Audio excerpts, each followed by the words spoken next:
আদালতে নতুন কয়েদি এলে 14 দিনের জন্য কোয়ারেন্টাইনে রাখা হয় এটা জানার জন্য যে কয়েদি অন্য কোনো রোগে আক্রান্ত আছে কিনা। চেকিং এর সময় জেলের সিনিয়র অফিসার ডোমিঙ্গোর ম্যানুয়ালের স্যুট বেশ পছন্দ হয়ে যায়। সে 250 ইউরোর বদলে স্যুটটি কিনতে চাইলে ম্যানুয়াল সেটা বিক্রি করবে না বলে জানিয়ে দেয়। ম্যানুয়ালের এমন প্রত্যাখ্যান ডোমিঙ্গোর সহ্য হয় না। সে রেগে গেলেও সেখান থেকে চুপচাপ চলে যায়। জেলের এক গার্ড ম্যানুয়ালের কাছে এসে বলে যে সে কাজটা মোটেও ভালো করেনি। এই কাজের ফলে ডোমিঙ্গো তার কাছ থেকে জোর করে এই স্যুট কেড়ে নেবে।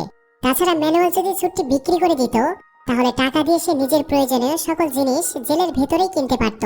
চেকিং শেষে অপরিষ্কার, অস্বচ্ছ, অন্ধকার একটি ছোট রুম ম্যানুয়ালকে থাকার জন্য দেওয়া হয়।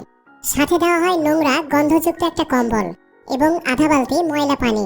আর এই পানি তাকে 14 দিনে খাওয়া আর গোসলের জন্য ব্যবহার করতে হবে। ম্যানুয়াল পানির পরিমাণ দেখে বুঝে উঠতে পারে না যে এই পানি সে খাবে নাকি গোসল করবে, নাকি প্রকৃতির তাকে সাড়া ফেলে তাতে খরচ করবে।